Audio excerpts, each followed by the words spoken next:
Hello and welcome to the program. I'm Joke Rogers. The juntas of Burkina Faso and Mali have issued a joint statement warning that any military intervention against last week's coup leaders in Niger Republic will be considered a declaration of war against their nations. The joint statement was read out by Burkina Faso government spokesperson Jean-Emmanuel Warogo in a national broadcast. The statement also partly reads, any military intervention against Niger would entail a withdrawal of Burkina Faso and Mali from ECOWAS, as well as the adoption of self-defense measures in support of the armed forces and the people of Niger. It comes after regional bloc ECOWAS imposed sanctions, including a halt in all financial transactions and a national assets freeze, and said it could authorize force to reinstate Niger's deposed president, Mohamed Bazoum, who is still locked in his palace. Meanwhile, a United States official said the coup had not been fully successful and that there was still an opportunity to reinstate President Bazoum. France and Germany echoed those comments.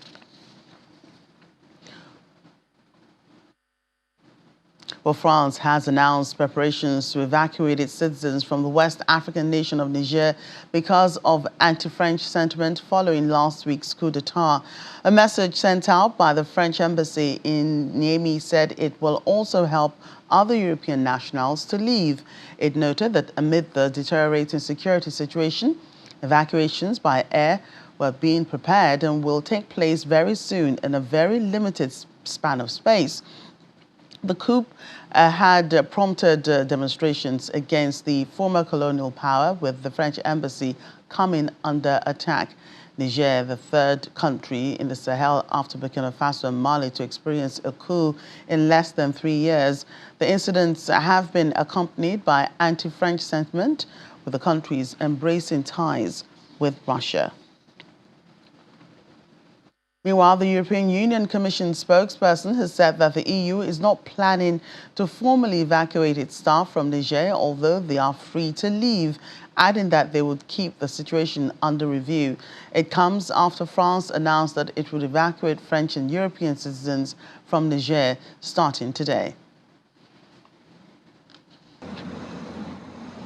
Of course, we take the safety of the citizens and our personnel very, very seriously, and we follow the situation.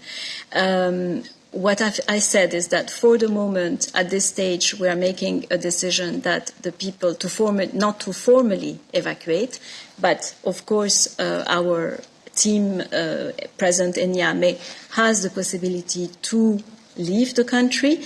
And of course, we are following the situation. This means that the decision will be kept constantly under review. I can confirm that there is no supply risk as such when it comes to the EU. EU utilities have sufficient inventories of natural uranium to mitigate any short-term supply risks, and for the medium and long term, there are enough deposits on the world market to cover the EU needs. That is something that we have ascertained.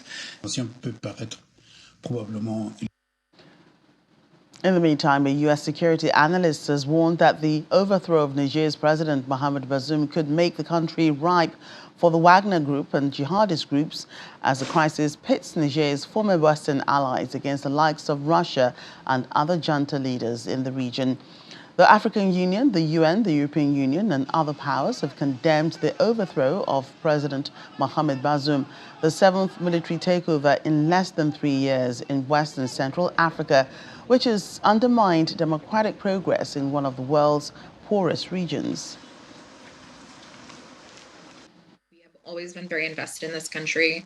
It'll be really challenging for not just the U.S.'s interest in the region, but I think the continent in general, for us to kind of walk back this notion that we put a lot of investments and diplomatic interest into a certain place, and then it's within a day, it can just be undone that quickly.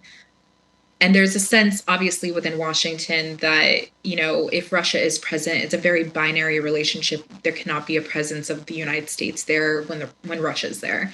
I think that relationship becomes quite binary. So I think that's also kind of the big concern. And it gives them another opportunity to step in, get paid for their services, and make themselves relevant again. Because after what happened a few weeks ago in Russia, obviously there's been a huge question mark about what is the relevance of the Wagner Group, who actually controls them, and what is their role in participating and or influencing global politics. It kind of was disrupted. I think if they were to step into the Niger scenario, it potentially could maybe lend them more relevance. Although at the same time, I'm not sure that's fully true, because we look at what they've been doing in Mali, and frankly, their role in Mali has, in lockstep with the Malian armed forces, only actually made things worse. If anything, what we've seen is that in areas that the Wagner Group and the FAMA, the Malian armed forces, have done what they call clearing operations, which is ostensibly a counterterrorism operation. Let's get more on this. Joining me now is African Affairs analyst Okwi Opala. Thank you so much for joining us today on the program. It's always my pleasure. Good afternoon. Right, so it's quite a difficult situation we're seeing play out there in Niger. There is the 7th coup the country has had. What do you make of this? Well, I think it also confirms the fact that democracy is in recession in West Africa in particular. And the politicians have failed consistently to deliver on the promise of democracy. And people are beginning to be nonchalant with respect to defending democracy across West Africa. So it's a pity because this is, I mean, we are talking about Burkina Faso and Mali, and now you have Niger in addition to these other countries. There is need for politicians to work to confirm for the people that democracy is worth defending. Democracy can deliver. Democracy can provide them with what they need. What has happened is that a group of politicians have appropriated powers to themselves and have not cared for the welfare of the people. And so people are now becoming nonchalant, I mean, indifferent whether democracy or not. Yes, it's actually the military that commit coups and do coups. However, if there is no agitation, if the people are fully persuaded about the governance quality they are getting in a democratic government, then they will be invested and then they will have interest in defending that government. And then there will be no opportunity for the pugilists, all these coupists to come in and disrupt democratic process. So I think it is a pity that at this time, democracy is receding. Democracy is not making any progress. People are beginning to doubt whether democracy really serves the interest of the people or not. And this is the symbol of what we are seeing in these anti-democratic forces that are taking over governments. And even where we don't have coups, we are having agitation, we are having militants. So West Africa is becoming very unstable, and there is need for the West African leaders to do something about the governance quality. And leaders of West African nations, you know, as you have quite rightly said, that the region is becoming a little unstable. The leaders met to condemn the coup in Niger. They gave a one-week ultimatum for the release of President Bazoum. How realistic do you think this is, especially with the threats of military intervention? Well, it may have, it will be very, very costly to use military intervention, especially with now the military governments in Burkina Faso and Mali are already warning that, look, they will interpret it as declaration of war against their government and against their country if any foreign power, including West African leaders or France, intervene militarily in the crisis in Niger Republic. there is a danger of turning the whole of West Africa into a theater of war. So it is dangerous. I mean, the West African countries, if they are really committed to it and with Western support, can actually push the government out. They may, yes, they may have the military force to push them out. However, it's going to be very costly. At the end of the day, it will be a Pyrrhic victory. I would rather wish that the the governments in West Africa should not just be reacting to coups. Even before coup happen, let them speak to themselves. It's not about just defending regimes, but making sure that the regimes hearken to the wishes of the people. Most of governments in West Africa are illegitimate. Even those who conduct elections, rig those elections, vested interests have controlled so-called military government. And people are wondering whether they're in civilian abada or they are in military kaki, are they really representing the people? So the best way to make sure that coups don't happen in West Africa is to make sure that there is governance quality and governments are legitimate. Elections are fair, free, and credible. But when politicians using militias, and also, using state capture to entrench themselves into government, and then divorce themselves from the wishes of the people, then those rhetorics against military coup may not mean so much for those who feel that, look, illegitimate government, whether they call themselves democratic or not, they don't have to pay allegiance to such government. So I think the priority of West Africa should be, one, to make sure that elections are, and if any of them, any president, any head of state comes to power through a means that is not fair, they should start agitating that time, only when there is a military coup. When there is a electoral coup, they should agitate. When even those who are properly elected begin to deviate and begin to pursue personal interest against the interest of the people, the West African government, ECOWAS government, and even indeed AU government, they should begin to do peer review and talk to themselves. To just say, to gather together only when there is a coup, and even those who came in through queues will now begin to proclaim themselves Democrats and begin to think of a way. No. It is not just a club of heads of state trying to protect their tenures. Let them really work towards protecting the interest of the people and making sure that the voice of people and the wishes of the people actually holds sway in their countries. That's the best way, not necessarily by putting together armies that will push away coupists. Because the basis, the main cause of coups in West Africa is governments that are illegitimate, governments that are not hearkening to the wishes of the people, and governance policy that is very poor. These are the fundamental problems that needs to be tackled.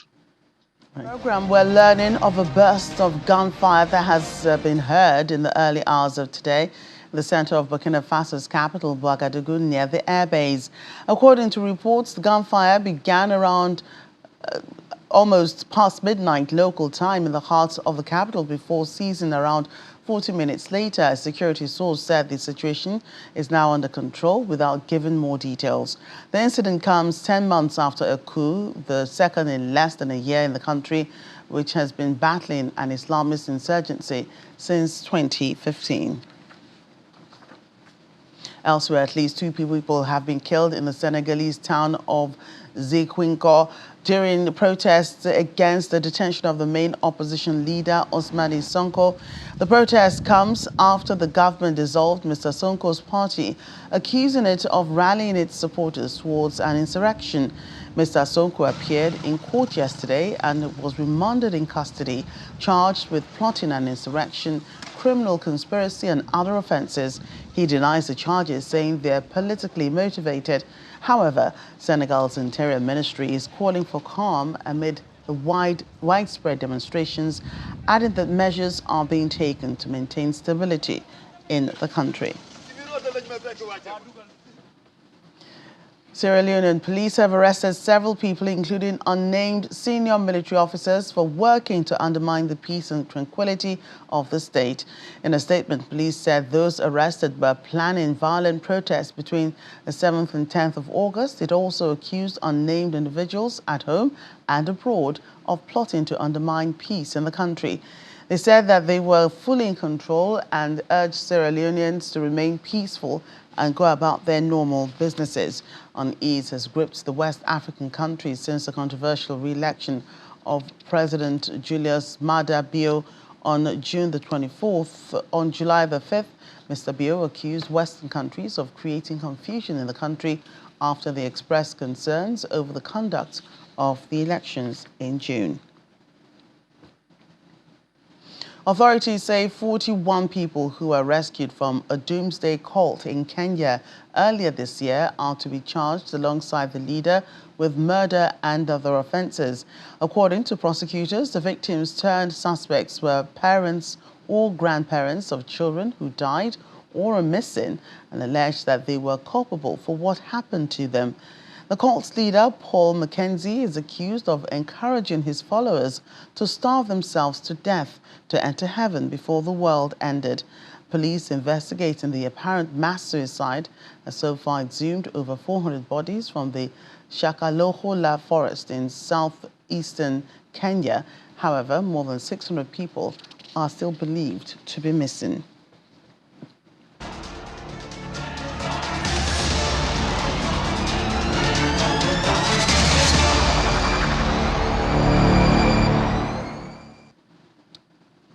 Let's turn to our coverage in Sudan now, where suffering is perhaps more real to Islam, one of the refugees from the country now living as a refugee in neighboring Chad. She's calling for urgent shelter from the relentless rain and wind battering her makeshift camp in Chad's Ourang. Islam is one of the hundreds of Sudanese refugees in Chad facing elevated struggle with the extreme weather conditions and no resources or means to set up proper tents. Some refugees have been using makeshift shelters from tarpaulin sheets, while others bundle themselves up in blankets to stay warm. Meanwhile, more Sudanese are arriving to the Sudanese-Chadian border as the fighting continues to rage in West Darfur. Hundreds of thousands of people have fled to Chad since the conflict started over 100 days ago.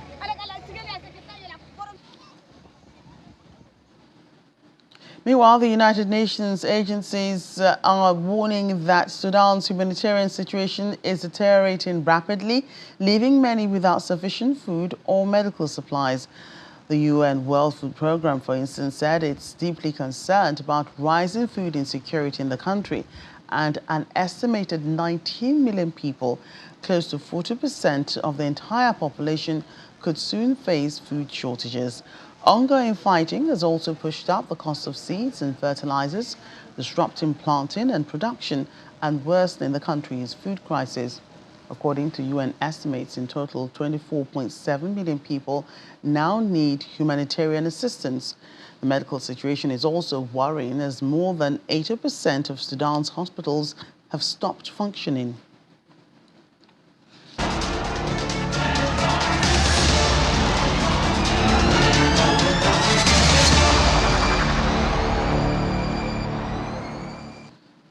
Now to other health and humanitarian issues. 1,800 vials of diphtheria vaccines for children between the ages of 2 to 14 years is expected in Nigeria to help curb the spread of the disease. This was disclosed at a joint press briefing by representatives of the National Primary Healthcare Development Agency Authority, the NCDC, UNICEF, and the World Health Organization. The meeting is to seek the collaborative efforts of all stakeholders to support routine immunization against the disease, which has so far claimed 83 lives across 3 states in Nigeria. Colleagues, good morning. Dr. Eddie Garba is my name. It's a joint meeting of representatives of the National Primary Healthcare Development Agency, the National Center for Disease Control, UNICEF, and the World Health Organization. The essence of this meeting is to evaluate the response to the diphtheria outbreak in the country since December 2022 and rub minds on the way forward. According to the Director General of the National Primary Healthcare Development Agency, one of the major causes of the disease is the poor uptake of routine immunization and adherence to proper hygiene. He reels out steps to curb further spread. Response to the ongoing diphtheria outbreak will be carried out in 2 phases. Phase 1, the immediate response. This will encompass 25 LGAs across 4 states, Bauchi, Katsina, Yobe, and Kaduna. This phase is scheduled to begin on the 7th of August 2023 and will continue until the 11th of August 2023. The phase 2 will cover outbreak response in 171 LGAs across 6 states. These are Jigawa, that will have 8 LGAs, Borno 4 LGAs, Osun 4 LGAs, Lagos 3 LGAs, Zamfara 3 LGAs, Gombe 3 LGAs, Plateau 1 LGA, and Nasarawa with also 1 LGA. This phase is planned to be conducted in 3 rounds to rhyme with the 3 doses of the pentavalent vaccine. For these development partners, emergency response to the disease is key to curbing the spread, making access to vaccine critically important. In Kaduna, we have been supporting more than 180 teams to do response vaccination. As well, I'm happy to commit here publicly today, based on the request from MPHCDA from Friday, that we are going to support the MPHCDA efforts with 20 million additional nairas to ensure that the reactive vaccination is successful. 1,800 vials of diphtheria antitoxin is expected to arrive in country on 2nd of August, and erythromycin to follow in the next 1 or 2 weeks, pending, of course, other normal government clearance. According to data by the National Center for Disease Control, NCDC, so far there has been 836 confirmed cases of diphtheria in 33 local government areas across 8 states in Nigeria. Victoria Longjon, Channels Television News. And we're always looking out for stories that encourages and impacts on the lives of young ones. And here in Nigeria, an 8-year-old gifted chess player is using her love for the board game to make the world a better place as she pushes for more young ones to learn and play the game. Take a listen to her story. In the bustling suburb of Kubwa, just outside Nigeria's capital Abuja, an 8-year-old chess prodigy is making her mark by using the ancient board game as a tool for change and empowerment. Ivie Orieto has been conquering both local and online chess competitions with her skills and unwavering determination. Orieto hopes to become a grandmaster by the time she turns 15 and believes that by sharing the knowledge of the game with other children across Nigeria, where millions of children are out of school, she will help steer them away from a life of crime. I go around giving chess because I want people to learn how to play chess so that there will not be crime in the world. The world can be a peaceful place and a better place. These are the bishops. This is the queen. First introduced to the game at just 4 years old by her father, Clement, Orieto's aptitude for chess quickly became apparent, helping to nurture a unique bond between father and daughter. Everything I know about chess, I taught her to the best of my knowledge. But because I want her to take it to the next level, I have to give her a coach. Orieto's successes have also earned her recognition as an ambassador for the US-based The Gift of Chess Foundation.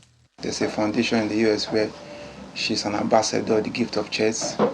What happened is that they sent her over 400 chess sets from US. So what we do is we go to neighborhoods, we go to schools, we go to orphanage homes, we give her chess sets, we teach them how to play chess sets. So that was basically what she do. She's the chess player. I'm the one that's taking her around because she's a minor, so I have to be there for her.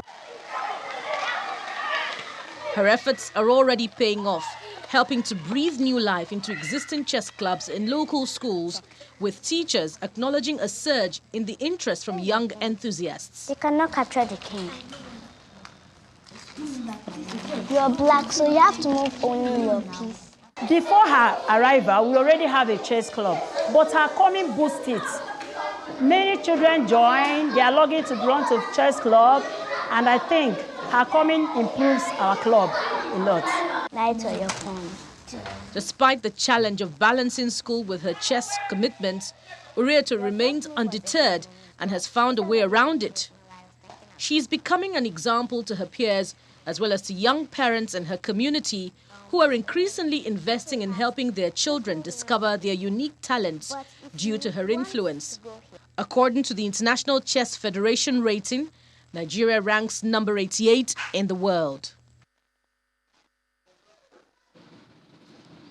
Well, that's our show today. Thank you for watching. I'm Joke Rogers.